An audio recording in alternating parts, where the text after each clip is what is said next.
Hallelujah.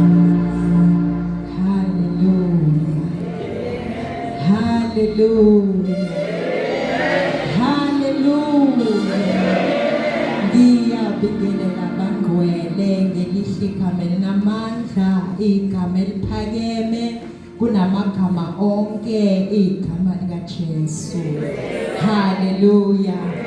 Ngibulise umfundisi uNgwenya kanye nomama ngegama likaJesu. Hallelujah. Ngiyathoba kakhulu phansi kobuholi benu ukuthi ngizoma namhla phambi kwenu. Hallelujah. Ngibingelela abafundisi bonke abakhona la ekhaya nabo mfundisi mangabe bakhona ngegama likaJesu. Amen. Sanibonani emzini kaNkulunkulu. Hallelujah. Glory to Jesus. Siyambonga uNkulunkulu osenzele lethuba lokuthi sifike la ekhaya. Hallelujah. Hallelujah. Angimangala ngoba ngingqono. Hallelujah. Kodwa ngime ngenxa yomusa kaNkulunkulu. Hallelujah. Ubaba usendleleni. Hallelujah. Ya uzamile Shem, uzamile wayiphethe kulula iprogram angazi ukuthi azenzeni. Hallelujah. Ngithi kuye ngithi don't worry. Bekuhlelo lwakho lola nebandla leTBT kodwa lolu hlelo lukaNkulunkulu. Hallelujah. Hallelujah. Ngiyambonga uNkulunkulu. Angihambi ngedwa. Hallelujah. Ngihamba nosisi wami la umama uNgwenya. Hallelujah. Ngizothanda ukuthi asukume amadodakazi ngiyacabanga ukuthi sebaye emotweni sebayolala ngiyacabanga kodwa ngihamba nomama uNgwenya singamshayela izandla. Hallelujah. Inceko kaNkulunkulu le uNkulunkulu angiphere nayo. Hallelujah. Ya sisohambile bazalwane. uNkulunkulu will give abantu ozohambisana nalo lolu hambo. So uNkulunkulu angibusise ngaye. Hallelujah. Sithandaza ndawonye sinaye siphathisene. Hallelujah. Ngiphinde ngihambe futhi nendodakazi my second born uNtokozo uye lo ozosikhipha eTV. Hallelujah. Akuthi isandla sakho Ntokozo. Hallelujah. Siyambonga uNkulunkulu. And I also have my son akayena wala TBT. Hallelujah. Ukufana sike lo igama lakhe. Hallelujah. uNkulunkulu asibusise ngaye ebandleni. Uyashaya kakhulu ugubhu. Hallelujah. Usengakezwa wena. Hallelujah. Uyashaya kakhulu ugubhu. He is a worshipper, he is a preacher, he is the son of the soil. Hallelujah. Glory to Jesus. Amen. Siyambonga uNkulunkulu bangcwele. Ake sidumise kancane. Hallelujah. Hallelujah. Nkosi yami, Nkosi yami, Nkosi yami,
ressuscite.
A conversation.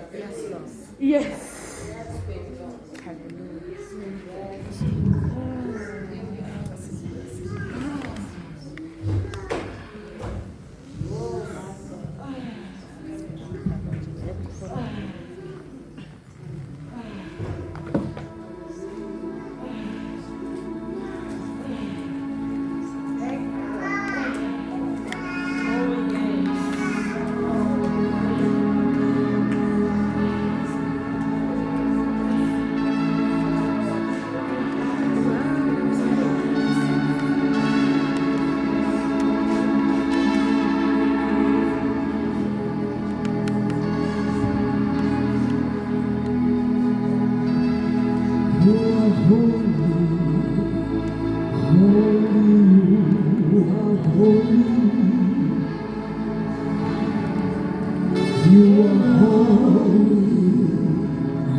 Lamb of God,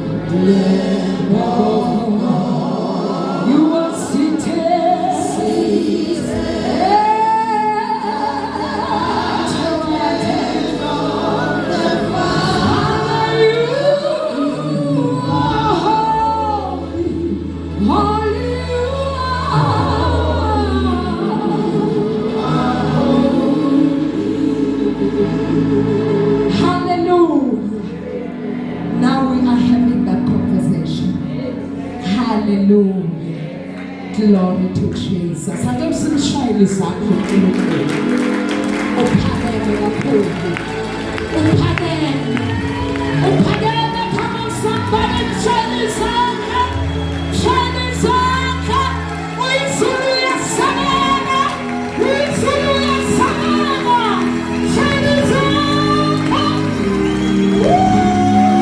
Siyabonga uNkulunkulu. Siyabonga uNkulunkulu. Thank you for coming down, my God. Siyabonga sibonga ukukhuluma kwakho. Ukukhuluma kwakho kakufani nokukhuluma kwabantu. Whenever you speak, mighty God, Baba wethu engcwele izimo ezingaqondi ziyaqonda. Siqondiswa izwi lakho ngoba lingukuphila. Phakama ke uNkulunkulu wethu sikunike udumo. Hallelujah. Hallelujah. Glory to Jesus. Ngiyumntana kaNkulunkulu kusindisiwe.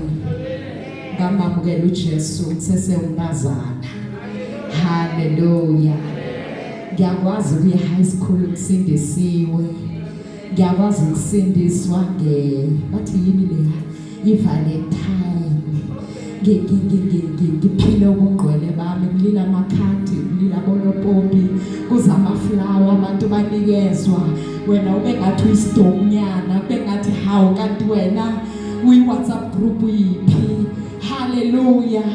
Kodwa ngisindisiwe nginjalo. uNkulunkulu wangcina ngaze ngangena emshadweni ngina 19 years. Hallelujah. Namhlanje kulonyaka ngoAugust sizobe senza 26 years.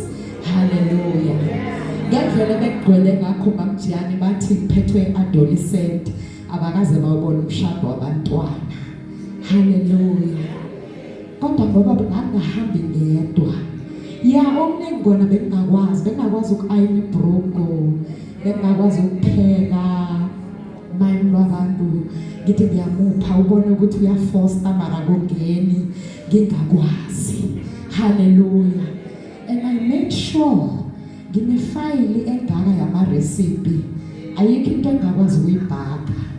Ngabhaka every week, ngipheka every week, making sure ukuthi ngikhiphe iplate eliskulu elihle. Hallelujah. Namhlanje inkosi isangqinile. Hallelujah. Usibusisile ngamadodakazi amathathu. Hallelujah. Second born, le first born unyaka wakhe wokugcina ufundela imedicine. Ngiyabo zami bana ngimtshele ngithi ngiyababona abantu lapha ku TikTok abazali abakwazi ukuzibamba ngithi kuzobe kungimi ngizobe ngispina njengetopo phambi kwabantu. Hallelujah. Hallelujah. Ebeseke sinonkazimulo una 10 years. Hallelujah. Abantwazana nje ngibo labo. Hallelujah.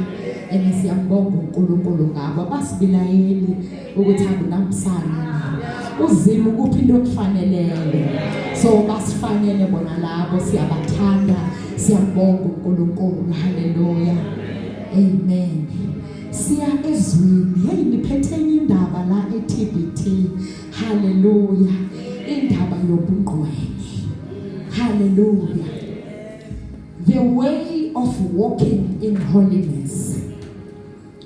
Holiness is not just about outward appearance, but it is a way of life that draws closer to God every day.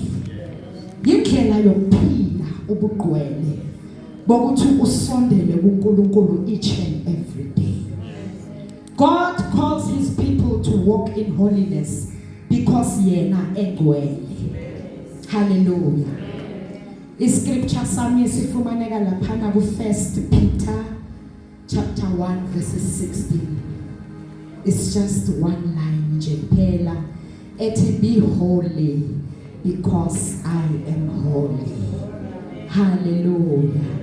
Ibangcwele ngoba nami nguNkulunkulu ngigcwele. Hallelujah. There are 5 things bazalwane engithanda ukuthi sikhulume ngazo ezizosisiza ukuthi sibe ngcwele singabantwana bakaNkulunkulu. Before ungabangcwele, we begin with a pure heart. Hallelujah. Angithi usindisiwe. Uyasindiswa. It is possible usindiswe kodwa inhliziyo yakhe ingabi imsulwa. Inhliziyo yakhe lokhu ingqolile uloku usindisiwe. Hallelujah. Kodwa uthi uJesu ngamamukela. Ulamkele lona kodwa ulivumelanga ukuthi likuguqule. Hallelujah. Holiness starts within the heart, bazalwane. The Holy Spirit is not only comfort us but also convict and correct us. Singabantwana bakaNkulunkulu. Before you speak wrongly or act in anger or walk into sin, the Holy Spirit speaks quietly in your heart. Abanye siyamziba nokumziba. Hallelujah. Simzibe makakhuluma sicontinue nokwenza esifuna ukukwenza.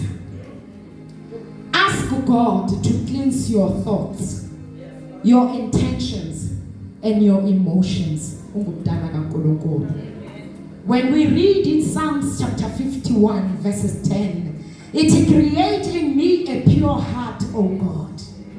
Ungumntana kaNkulunkulu yinto yokuqala omele uqale ngayo. Uthi uNkulunkulu yimi lo. Uye kumakhelwane. Sometimes when God speaks, siyathanda ukuthi thana uMasikhosana ukhona azozwa ukuthi uNkulunkulu uthini. Siqondise kwabanye kodwa singaqondisi kithina. Hallelujah. Siqala ngokuthi uNkulunkulu create in me a pure heart.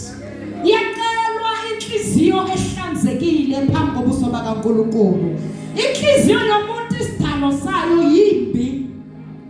Yimbi inhliziyo yomuntu. Inemizindlo emimbi, inezifiso ezimbi, inomona, inakho konke lokhu. Nanoma umuntu angekabonise ngaphandle kodwa ngaphakathi thana siyabona, uyabona uNkulunkulu wahlakanipha ngokuthatha inhliziyo ayifihle ayivale ngeimbambo. Thana bekayibeke la ekhanda ngabe sibona umhlobo.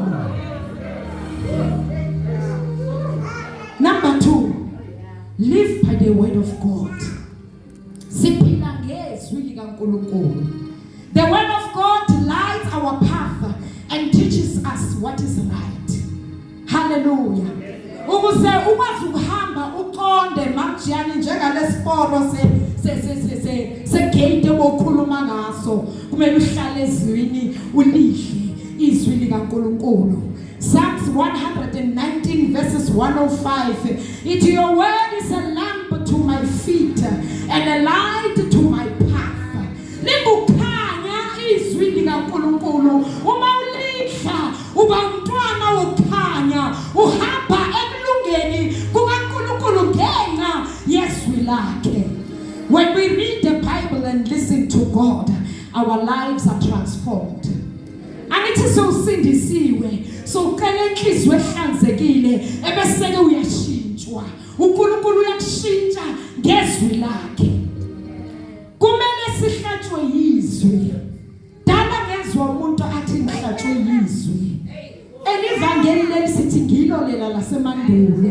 Abantu abasahlatshwa ilizwi lamalanga because ivangeli elishunyayelwayo ilela leprosperity, ilela lesikitazayo. Akuselona leli lihlabe enhlizweni, izwi kumele lihlabe. It separates a bone from a marrow. Liyahlaba lehlukanise izwi likaNkulunkulu. Uthi umhlabeleli onalo izwi lakho angenqotshwe lutho. Siyanqotshwa namhlanje, sihamba endleleni ebesini siyakhutshwa, siyawa ngoba sihlali ezwini lakhe. Alihlabi, alisenzi lutho, ikhuni inhliziyo. The Holy Spirit will never lead you against the scripture. The more you study the word, the clearer his voice becomes. Abanye silazi iphimbo likaMoya Engcwele. Siyalangaza kodwa sazi ukuthi ukhuluma kanjani. Kumele uhlale ezwini, iphimbo lakhe will be clearer. Uzozwa nje kuthulile ukuthi hayi kuyakhulunywa, kodwa lo muntu okhulumayo ungathi ukhuluma umuntu wasezulwini. Ngoba lento uma uthi uyafuna ireference yayo uyithola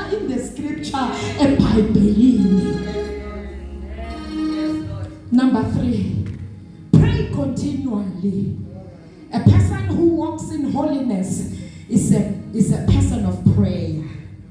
Prayer keeps us connected to God and keeps us strength. It gives us strength to overcome our temptations. 1 Thessalonians chapter 5 verse 17, it pray without ceasing. Ufuna ukungcwela ngithi kodwa uyawusaba umkhuleko. Thandaza njengoba sila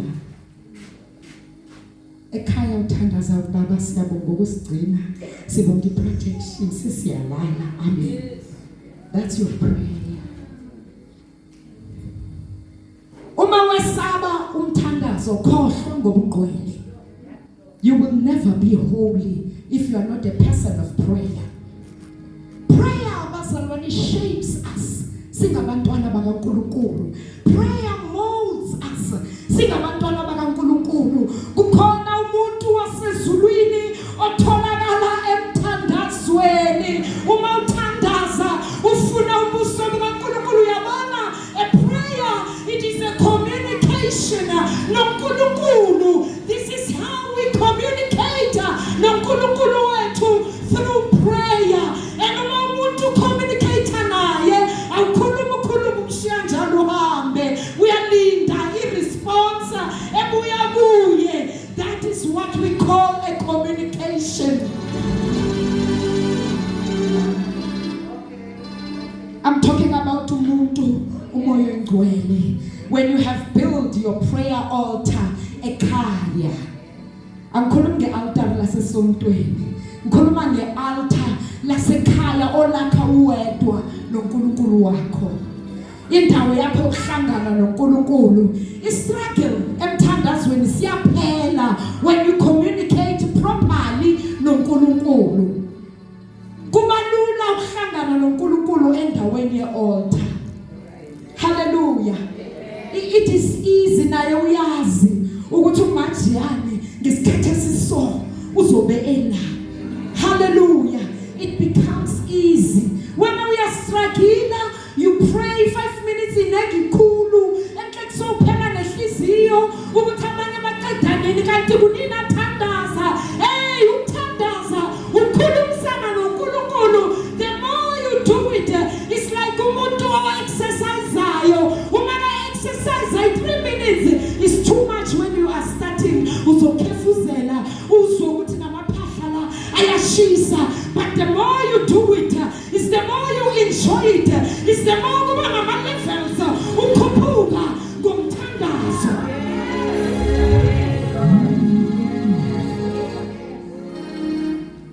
Uthi uyafika uyazethula phambi kwakhe, umthole akulindile, abese kuyakwemboza ngenkazimulo yakhe ngoba ujwayele. Don't miss isikhathi sakho sokuthandaza. Ngingasho bazalwane ngelinye ilanga everina ukuthi ungamisi isikhathi sakho sokuhlangana noNkulunkulu. Ungasifilapheli isigundo sakho. Hallelujah. Hallelujah. Umthola kulindile. Ebese-ke uzwe laba abangahlangani na abangayi ku-altar. Sithi sila esontweni ubese bathi ngicela ama-worshiping song abe 3. Sihlabelele bese sikhathale ngoba bafuna into ezobangenisa abajwayelanga ukuthi bayazingenela kuma-altars abo.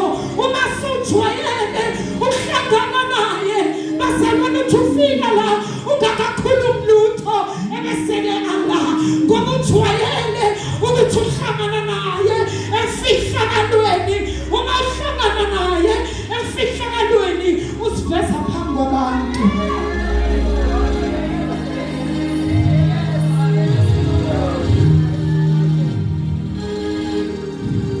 Uthi uhleli usendaweni angithi siye ebungcweleni, ngiyandlalela nebazalwane. I'm helping you ukuthi ukwazi ukufika ebungcweleni. Uthi uyathandaza usendlini yakho, uthi uhlangana noNkulunkulu, suddenly uvalile amehlo uzwe njengomoya uthi hayi ukhona umuntu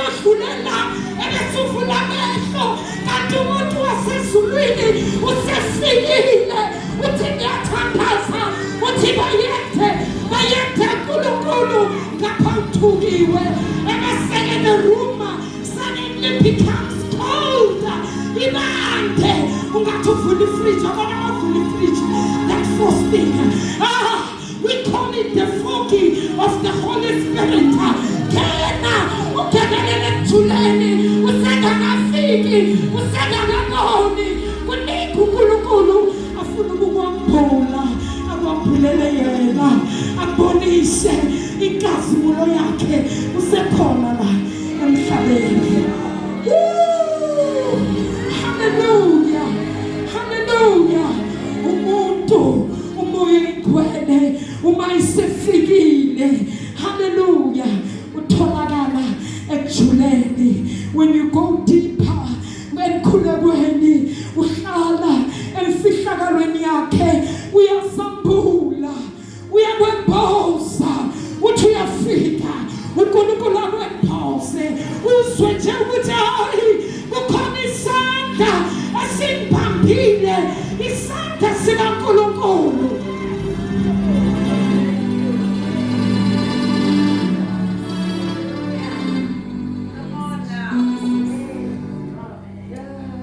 Number 4, avoid sin and things that defile the spirit. Kukhona izinto thina sizenzayo sithi sisindisiwe ezingcolisayo, ziyangcolisa, ebese mase zingcolisile zikususa ebukhoneni bukaNkulunkulu, ebese ke wena ucabanga ukuthi usesiporweni ufuna ukuyenza lento uyingenise endumisweni ngamandla akho, ungathengithi kungangeneki kanti usukile entandweni kaNkulunkulu. There are things that weaken our relationship with God. uNkulunkulu akasiyi ithe sukayo kuye.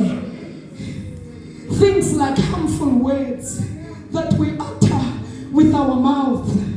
Inzondo sibanayo khona manje la, awu Nkosi yami kube inhliziyo leyila, ngabe ngiyakubona ukuthi wena awukhuluma isiluya, ngabe ngiyakubona ukuthi wena awuthandi loya.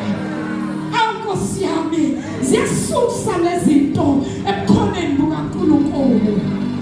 Deceit, jealousy, sibanona sikabantwana bakaNkulunkulu, hallelujah, zisusa ebukhoneni bukaNkulunkulu. Holiness requires separating ourselves from such things.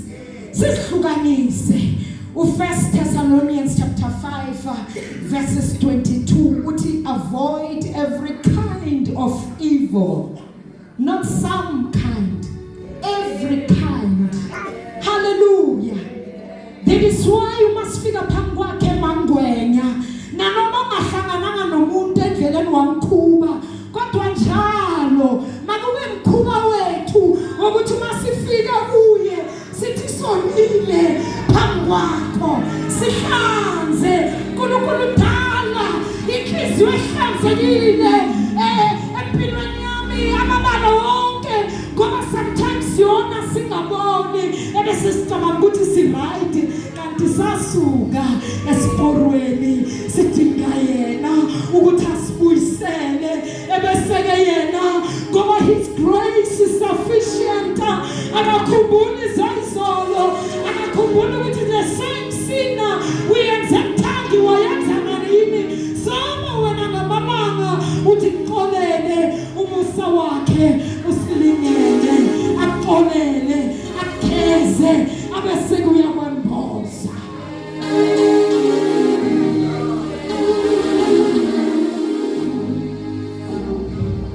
Number 5, allow the Holy Spirit to lead you. Hey, Master Teka, I was so happy when I heard you ukhuluma ngomoya ingcwele ngathi uNkulunkulu sisendabeni eyodwa. Hallelujah. We do not walk in holiness by our own strength alone. Awusoze wakhona, awusoze nanoma ngathi wena ulungile ngemvelo, awusoze wahamba emngcweleni wedwa, uyamdinga umoya engcwele ozosiza. Hallelujah. He is our helper. He corrects us. He leads us in the path of righteousness. uNkulunkulu ufuna silunge, sibe righteous phambi kwakhe, for he is a righteous God. Hallelujah. Galatians 5 Verse 16, walk by the Spirit, and you will not gratify the desires of the flesh. Hallelujah. Inyama ihlala ifuna ukwenza okuphambene nentando kaNkulunkulu. Njalo inyama. Kodwa uma sigcwala umoya oyingcwele siba namandla okunqoba izilingo nezifiso zenyama. Ngishilo ngathi inhliziyo yimbi, inefiso ezimbi, but umoya oyingcwele makakhona kithi simvumela simlalela uyakwazi ukuthi asisize sinqobe lezo ilingo. Hallelujah. Ukuhamba ngomoya oyingcwele kusho nokuchitha isikhathi emthandazweni. Awusoze wahamba naye if you are not a person of prayer. Forget. Uzozililisa la. Ulile abangakwazi ukuhlola bathi hey moya hala kuthewile khathulela mathaka hahu akohaye. Hallelujah. Siyadinga umoya oyingcwele ukuthi asisize uma sefikile.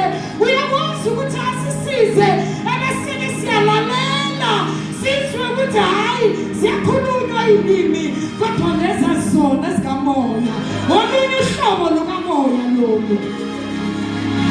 Siyadinga abawasiri lokhonza lemadimoni awopela Allah abulela ka dilimi gona mo pele ga rona rena re sakwe re le bana ba Modimo.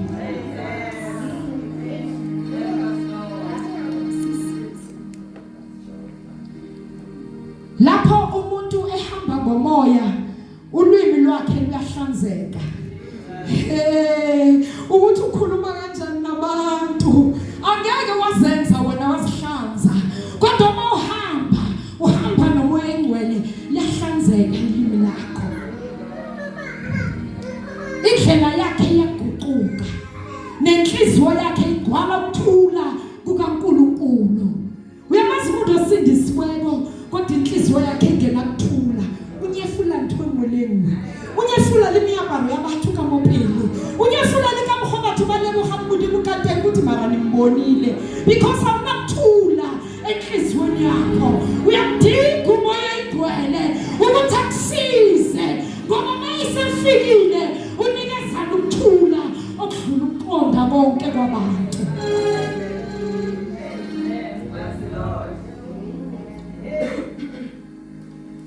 Ngakho-ke uPaul uyasikhumbuza ukuthi asiphili ngokwenyama kodwa siphila ngaphansi kobuholi bukamoya oyingcwele ukuze impilo yethu ithokozise uNkulunkulu.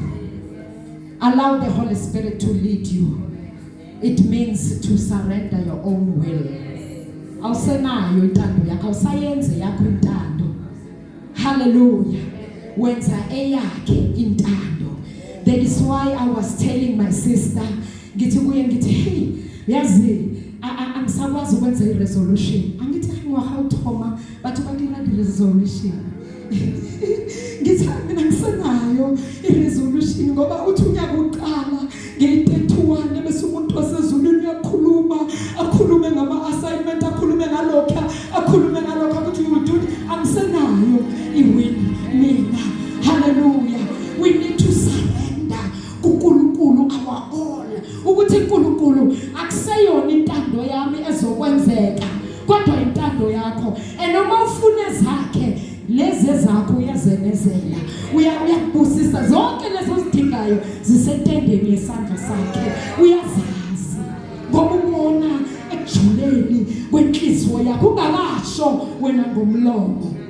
Hallelujah. Surrender your thoughts, your emotions and plans to the direction kaNkulunkulu.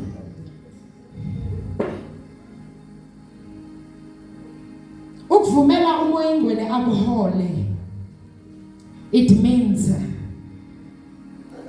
it is choosing daily to walk according to God's voice instead of the desires of the flesh, the pressure or the opinions of the people. The Holy Spirit does not force himself on us. Ungamlaleli uzokhuluma. Ungamlaleli aphinda abuye umuntu kaNkulunkulu akhulume agcine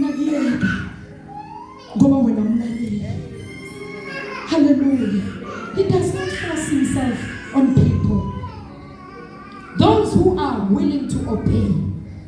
He leads those who are willing to listen. Those who are willing to trust God even when the journey is uncomfortable. Sometimes the journey is not comfortable, bazalwane. Ukwenza intando kaNkulunkulu akukho lula.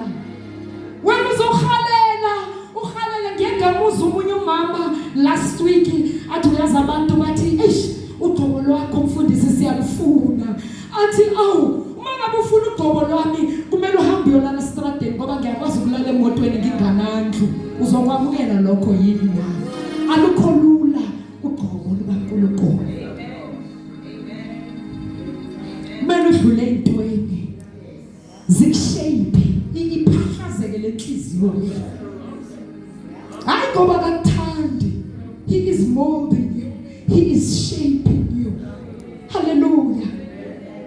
Lithizwe lenkosi kuHezekiya umoya kaNkulunkulu wafika kuye.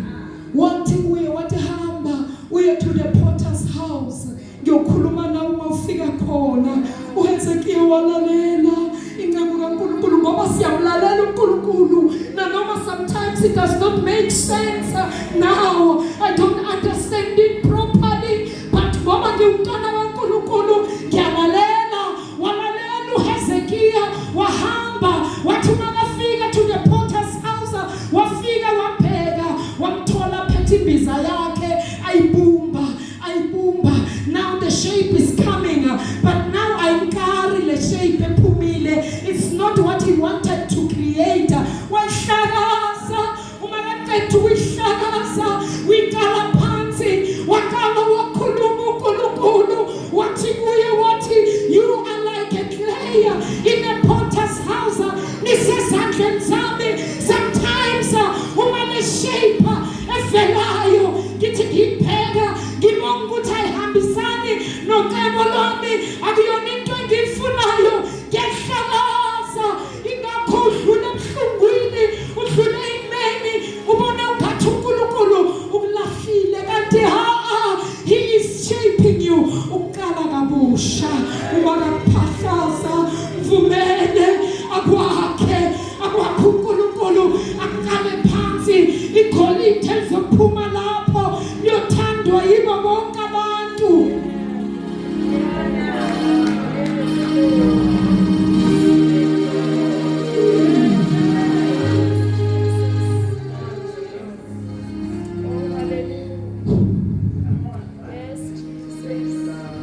What happens when you allow the Holy Spirit to lead you? The Holy Spirit gives directions. There are times in life when you do not know which road to take. The Holy Spirit becomes our guide. When you are happy ukuzabangani, nangu uNkulunkulu oduzane nawe, odinga ukuthi ukhulume naye. He speaks daily, every minute. Uyakhuluma, udinga abantu abazomnikeza attention. He is walking with you. Somebody once made that example. Athi umoya ingcwele uloku hamba nawe la. Uloba umkhulumisi, uyamsebenzini uyabuya, uloku la ubhekile. Hallelujah. Glory to Jesus. The Holy Spirit becomes our guide. When the Holy Spirit leads, He shows you the way to go. He warns you about the danger. Zakitshele into ongayazi ukuthi uyasibambezela ungena ngaphakathi kwezinto kanti umoya engcwele mamkhulumisa uyakwazi ukukhuluma ngento ezayo akutshele ukuthi thandaza kunento enjena nje ezayo ebese uyathandaza wena olalelayo uthi baba ngegama lika Jesu siyakothula zonke ihibe ibekwe endleleni ebese kuyadlula udlule kahle. He is our helper. Akuyena umoya wokukhonza kuphela umoya wokuphila. Ngendlela hlakaniphe ngayo usiza nangama gadgets. Let me tell you uqakekile ubona phone hawuthi kuyiberekisha bushamoyo hala uzokusiza umuntu wasezulwini. Hallelujah. He gives wisdom before decisions are made. Umoya ingcwele unikezana ngokuhlakanipha wena kaba kuthi awunako ukuhlakanipha ngoba uya ngesikolweni. Buza ukuhlakanipha kukaNkulunkulu okungumoya ingcwele uzokutshela. He opened doors no man can shut. Sometimes God's direction may not make sense to people around you, but obedience always brings purpose. Hallelujah.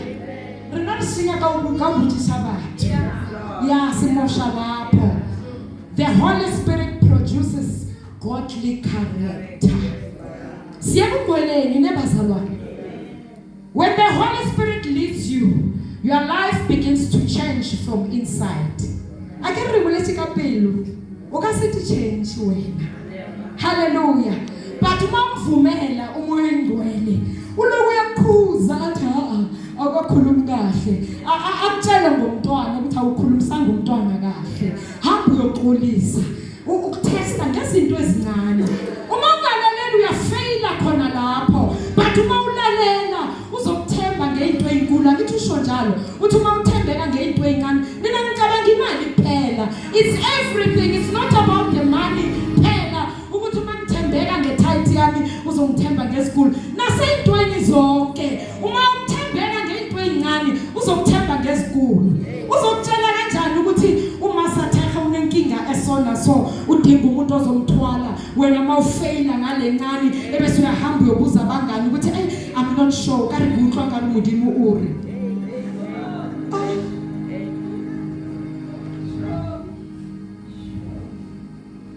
Your speech changes.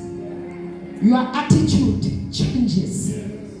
Sometimes awudinga ukuthi ufundiswe abantu esontweni noma uma mfundisa ihluphe kangaka umuntu wenkosi ukuthi igqoka kahle musugqoka iqephezana uma uhleli phansi asivule inyawo uyazi asiveza ama cleavage zonke lezi zinto is unnecessary uma umoya ingcwele khona uzothi uyagqoka usekhaya. Let me tell you umoya ingcwele uyakhuluma akhuluma ngokugqoka athi uthi usibheke esibukweni athi hayi ngeke bahlali kahle iqhumule amaseke wena the obedient servant kaNkulunkulu uyahlubula ebesene athi thatha le uyithathe uyigqoke ngoba umuntu wonqebo lwakhe likusebenzisa kanjani uma ngamlaleli.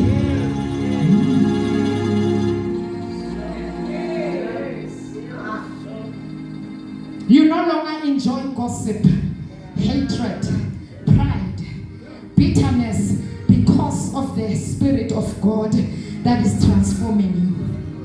Uyashintshana umoya ingcwele. Ukushintsha ngaphakathi ebese ke kubonakala ngaphandle uzobantu bathi hawu kanti ugeze ngani waba muhle kangaka ushintshe ucream yini uthi angishintshanga lutho kanti inkazimulo yakhe ihleli phezu kwakho abantu babona ukhanya kukaNkulunkulu ubona abantu beza kuwe bathi yazintakekile ngicela ukuthi wathi ngibona ngathi wena ungakhuluma nawe ebese uthi zakitshele kukhona imfihlo engigcinile ngigcinwe uNkulunkulu emthandazweni.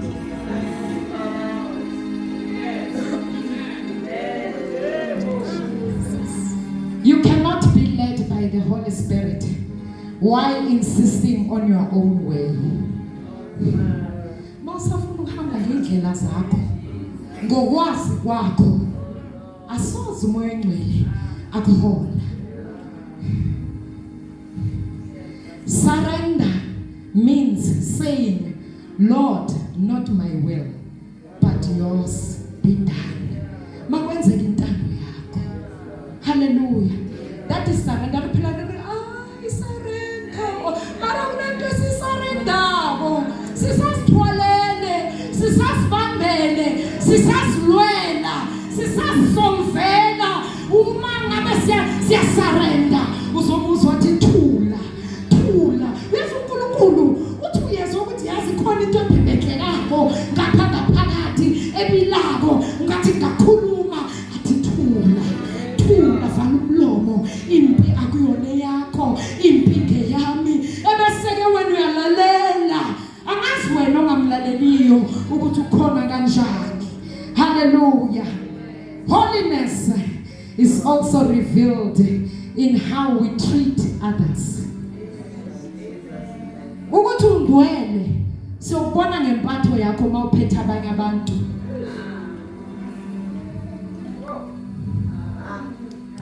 A holy person forgives. A holy person loves. A holy person walks in humility.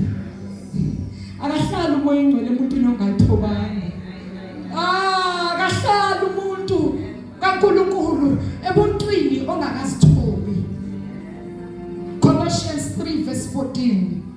And over all these virtues put on love. Hallelujah. Bazalwane baseTBT xa ke lihotshe. Ifihlile tabeni yami ngithi sengidlalile. Sengikhulumile uyazi ukuthi kumele wenzeni ukuze ufike ebungcweleni. Khene ke rapela Mamuruti Ngwenya. God gave me 3 questions. Ze abatlankeli butshise ntsona about holiness. Angithi ngifuna ukubangcwele. Angisho bazalwane. Uthi uNkulunkulu nginibuze ukuthi ningabangcwele yini ebusweni bakhe na? Kukhomela lengaba be. Are you holy before the Lord?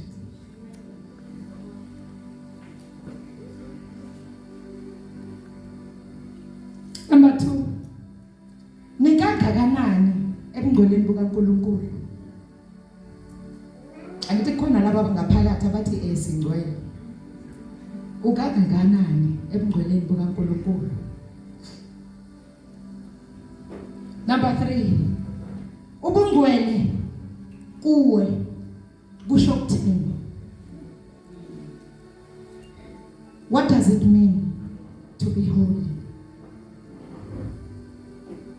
Hallelujah. Ngizochaza indlela yokuhamba ngobungcwele engiphiwe nguNkulunkulu. Angithi ngifuna ubuso bakhe. Ngifuna ubuso bukaNkulunkulu, right bazalwane? Amen. The Lord says ngingcwele. Ngakho yibani ngcwele. Niyobona ubuso bakhe.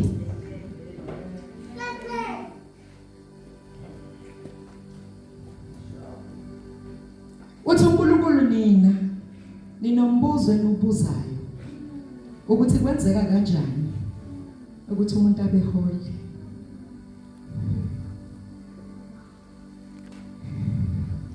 Let me explain in this manner. Ubungcwele yimfihlakalo etholakalayo ekuhambeni nasekuphileni ngobungcwele bukaNkulunkulu. Ngobungcwele ukuhamba ngobungcwele bazalwane. Ungekho phambi kobuso bukaNkulunkulu yibangcwele. Abanye sifuna ubangcwele masila. Songekho bazalwane bangakuboni ibangcwele. In your corner la ungaziwa khona ibangcwele. Ngisho nakuyona yonke indawo kumele uphile ngobungcwele. Ubungcwele buyakwenza wehlukane nezinto obambelele kuzo. Kukhona izinto esibambelele kuzo singabantwana bakaNkulunkulu kodwa sifuna ubungcwele. Ubungcwele buyakwenza ukuba ulahle ushiye konke ozethembe khona ngokuba ufuna ukuba ngcwele. Ekubeni ngcwele kwakho noNkulunkulu uyokusiza ngoba you cannot make yourself holy. Ingakho indaba yami iqale lapha emthandazweni, enhlizweni, ekuphileni, ekufundeni izwi.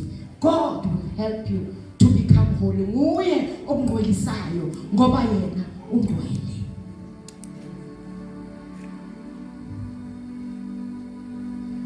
uNkulunkulu ubheka ingaphakathi phakathi lenhliziyo ukuba lilangazelela kangakanani ubungcwele. He looks at your heart.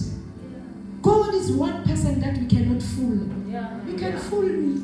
One shadikele wa kuna makama mwili wa biti ka fatsi wa kamraka mutimu kodwa uNkulunkulu looks directly into your heart ukuthi ufuna kangakanani lobungcwele. Ubheka inhliziyo. Ukuba ngcwele it is costly. Kuyabiza.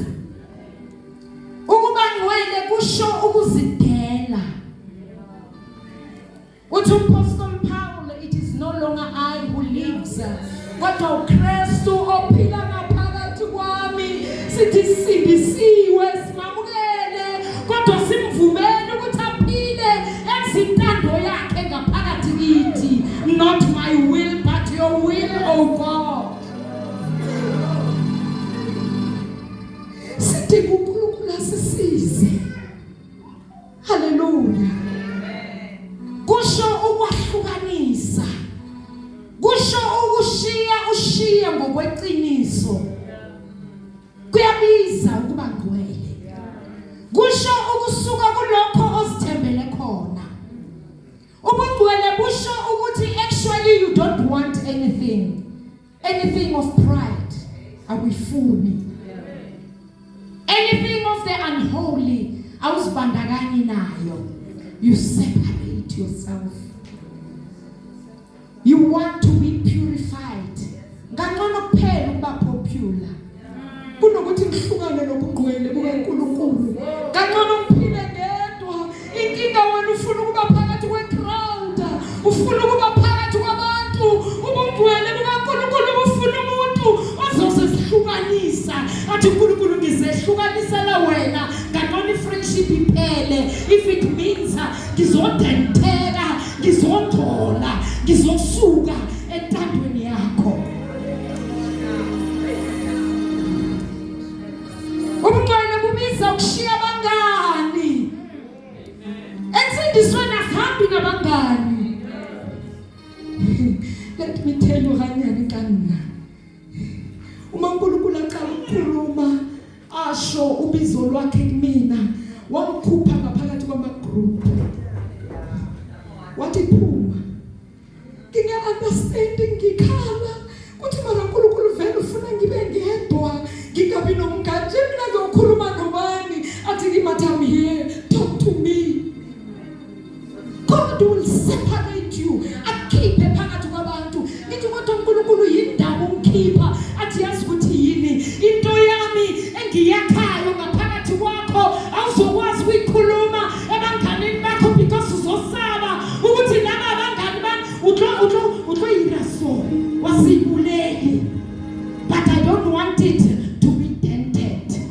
Ngifuna iphume injalo ngoba mina nguNkulunkulu ongcwele.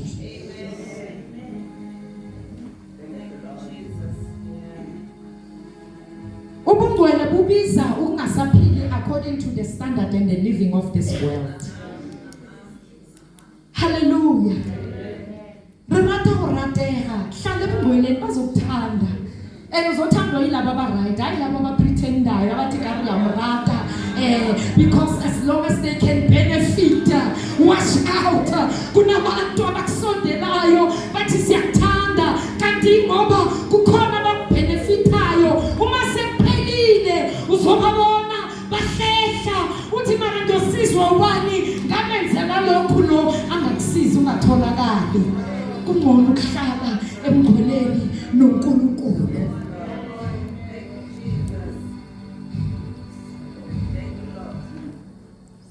Awusazenzisi uma uhamba emngcweleni uyenziswa. Hallelujah.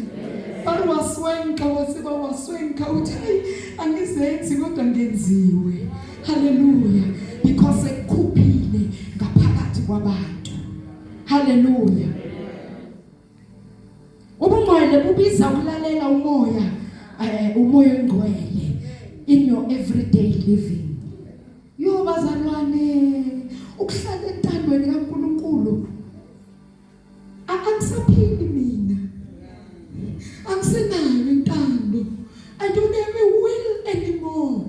Intando yakhe uthi uvuka ekuseni uyothandaza uzwe ngaye ukuthi uyokwenzani namhlanje, uyokwenzani kuphi, ungene enkonzweni iphi, uthandazela abanye ngoba wena usinikele kuye. It is no longer I who lives, kodwa uKristu ophilayo. Kanti uyophila nini lo Kristu ngaphakathi? Ngoba sesiyayisho nje kodwa simvumeli to take charge empilweni zethu. Hallelujah. Hallelujah. Uzokugqokisa ngendlela yakhe. Hallelujah. Baba bana lo makala bari khani matsatsi aka ditukwana keni. Hallelujah. Makusho yena athi ifake. I don't care ukuthi ubani uthini. Ngiyoyifaka, ngifake ngoba uzomuzwa umuntu wasezulwini athi kukhona into zami engiyibeke la ekhanda. Awuzazi wena zaziwa yimi naye athi protect your chakras. Ebese kuyamboza uyavala. As happy ngabanye abantu. Lalela umuntu moyengwele. Mangalathi ifake ungayifaki right. There's nothing wrong. Hallelujah. God gave me 2 examples. Ngicela ibheke yami sisi lapho. Athi ngilibonise zona. Hallelujah. Eyokuqala angizanga nebisi. Angithi sikhuluma ngobungcwele ngilungile sisi. Sikhuluma ngobungcwele. Eyokuqala uNkulunkulu afuna ngikhulume ngayo. Athi I must take a cup of milk. Ngimtshela ngekomishi ngoba ngiyiphathanga ngiphethe lendwango. Athi uyabona ibisi ngendlela elimhlophe ngalo. Siyalazi sonke ibisi ngithi mase eglasini. Limhlophe ngazi lapha kunetiye. Ungathi ikhona ibisi limhlophe bazalwane. It is pure. Limhlophe alinasigana next. Kodwa once lawela is something ngaphakathi. Nanoma ingaba incane. Akekho umuntu ongalithatha aliphuze lelo bisi linjalo. Omunye uzothatha ispoon athi ngiyayikhipha because alisekho ngwele. Ngendlela elingayo. Unjalo uNkulunkulu wethu ugwele akanasiqi uma uphela uphiwo njengalo bisi sithi sifuna ukuba ngwele masibe njalo uNkulunkulu asisize.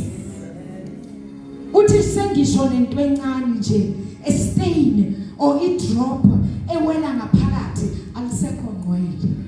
Lo bisi lonke sekubonakala le yanto. The first thing that you see when you look at the whiteness of the milk, you see le yanto ewele lapha ukuthi meleke unalidishila.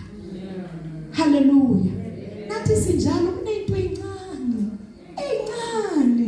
Esithi masisibhekile sithi izinto ezincane lezi. Hallelujah. Hallelujah. Sithi izinto ezincane niyalibona ubisi bazalwana ukuthi liphiwa kanjani. Once kwawela angifuni ukulingcolisa but once kwawela nje nento encane nje angisakhulumi ngento ephilayo. Sengisho nje anything that is black engangena ngapha. Akekho umuntu ongalithela etiyeni linjalo linaleyo nto. Alisekho ngwele. Sinezinto esisingcolisayo singabantwana bakaNkulunkulu ezisenza ukuthi singabi pure phambi kobuso bakhe. Hallelujah. Now example number 2, this one I want to display ngendlela ayibeke ngayo. I went bazalwane and bought a white cloth. Ngendlela uNkulunkulu ashwe ngayo. Ngizocela abantu ababili nje abasha. Okay. Ngicela only 2 bazalwane.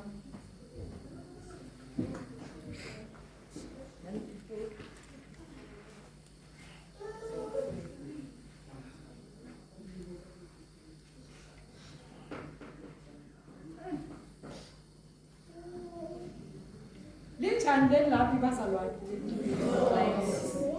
Lipure white. Limhlophe liskule yabona. Anabala. Hallelujah.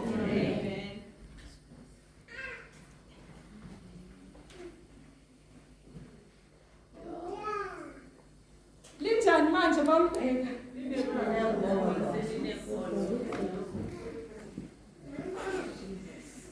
Ujalo uNkulunkulu ugcwele bazalwane. Uthi ufuna ukuthi sibe ngcwele phambi kobuso bakhe singabi nesici. The only thing that you are seeing now is no longer that whiteness, that pure white. Kodwa ubona leli bala.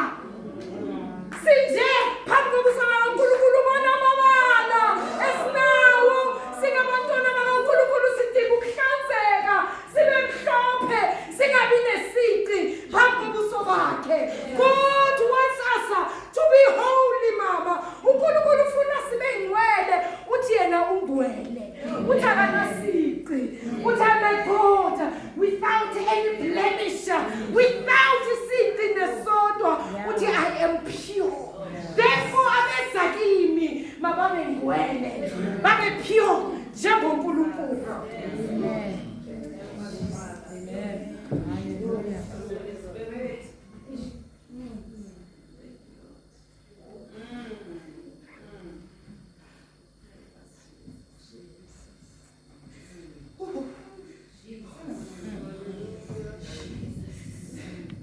Uthi uNkulunkulu lento itent le ela yadisturba phambi kobuso into ayibonayo uma sivela sithi siyakhala phambi kobuso bakhe sithi baba ungcwele akakwazi nokusibheka ngenxa yalesici esinaso.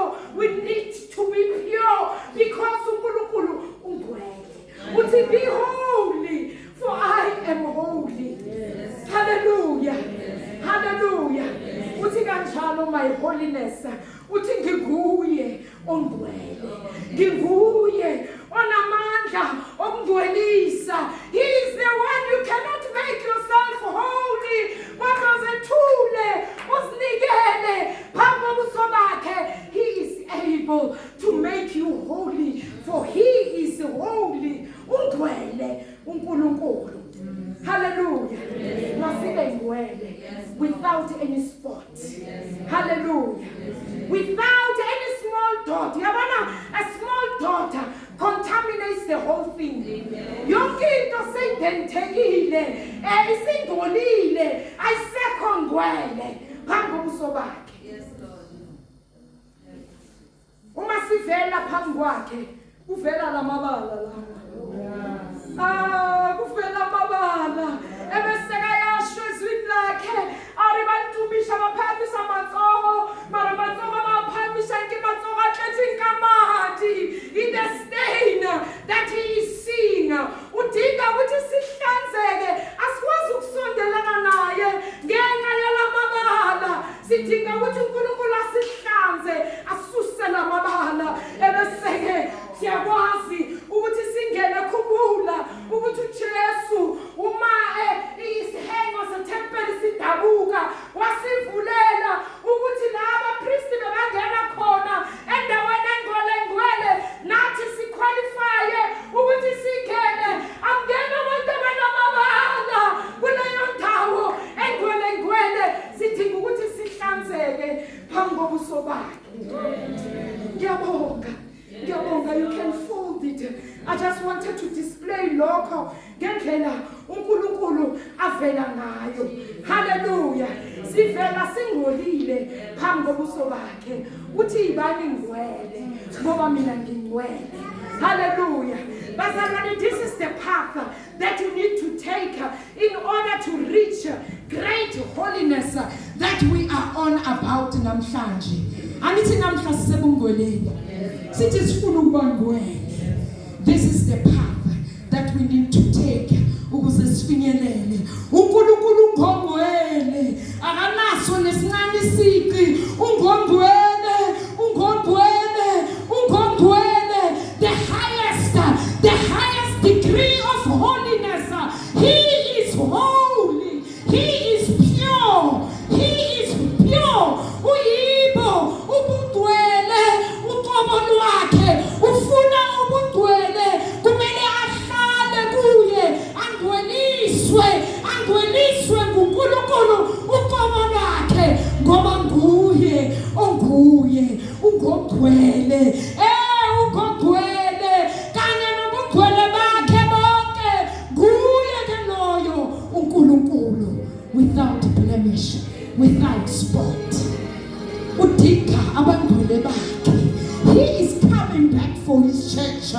libuyele ibandla lakhe elingenasici.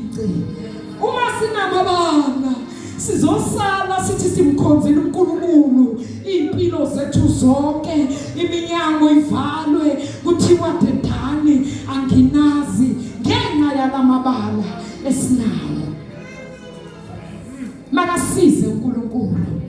In conclusion, walking in holiness, it is a daily journey. Riyalabalabela huluka. Hallelujah. We are not perfect. Phambi kobuso bakhe, kodwa sithi uma siza kuye sikhumbule amacala ethu sithi sihlanze. Siyona thina every day singabantu singwelise. Lord, teach us to be holy. Make us holy. Sigeze. Usho njalo uthi uyasigeza ngehisopo sibe mhlophe njengethwa. Ngoba umhlophe yena uyakhazimula. Uhlele ebudweleni bakhe ekhazimula. This is going to help us to draw closer kuNkulunkulu. Asikwazi ukusondela ngenxa yalamabala. Asikwazi ukusondela ngenxa yokuthi angeke wamkhonza ongcwele ungasingcwele. Be holy, for he is holy. Hallelujah. Kuzoba nama-battles and temptations, but God gives strength to those who desires to live in a way that pleases him. uNkulunkulu uyayenza indlela kulabo abathi mabaphila bakhaze yena. Hallelujah. He who began the good work in your life will carry it to completion.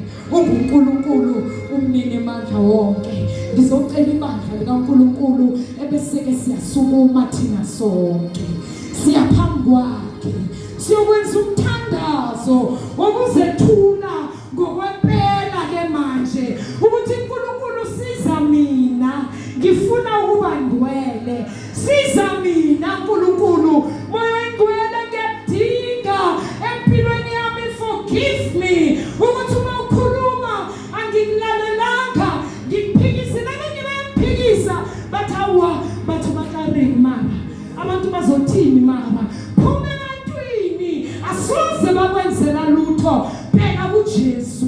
Hallelujah. Ongumqalisi nomphelelisi wokholwa kwempilo zethu. Asithandazele omunye nomunye asithandazela sizethule phambi kobuso bakhe. Baba wethu ongcwele.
Wenu lukile, oh, Nkulunkulu wethu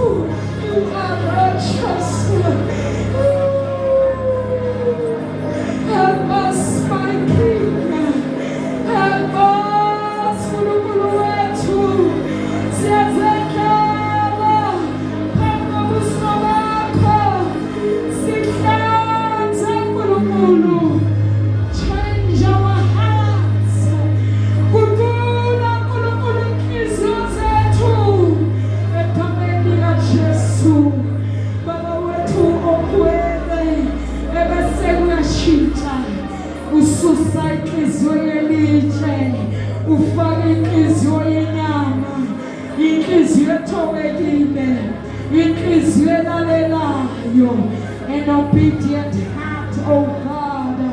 Your word says it is better to be obedient than giving sacrifices. We pray, mighty King, that help us, Nkulunkulu, wena ongenaso isici, ukuba sigeze, Nkulunkulu wethu sishintshe, ngegama likaJesu waseNazaretha, sishintshe Nkulunkulu, ilingaphakathi lethu limpi, sisize mighty God, ilingaphakathi lethu linamona, ilingaphakathi lethu linemfiso ezimbi, sisize Nkulunkulu silibandla lakho, kukhona intando yethu uyifanise neyakho, yenza intando yakho Nkulunkulu wethu, sethembe wena Baba, sethembe wena Moyengcwele, sethembe wena Gama Elibanzi, sethembe wena Jehova ophilayo, sethembe wena Mandita, sethembe wena ongahlulwa yilutho, sethembe wena okwazi ukwenza okungenzeka ebantwini ebesele kuyenzeka.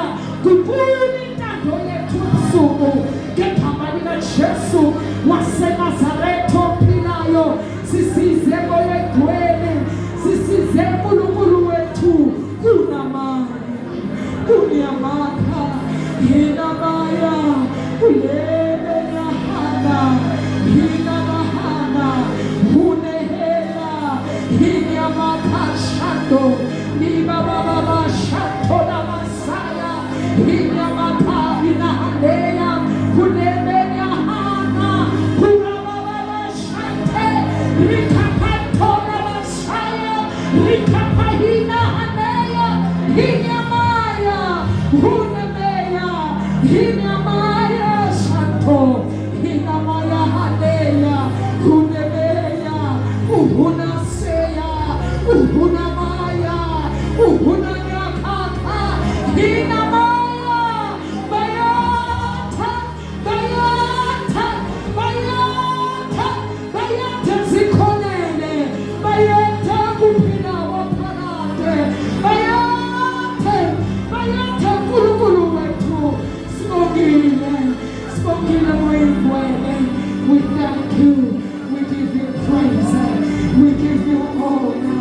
Makasheke libahaya, hiramahana, hunanaya, hunyakashato, bayete, hele vete yahana, hunamakashato, bayete soluka, sinikuthunga. We thank you. Be thou glorified, be thou honored. Tumsenge Nkulunkulu wethu, sikubonise, siwulandla lakho, sibonile. We thank you, we honor you. In Jesus' name.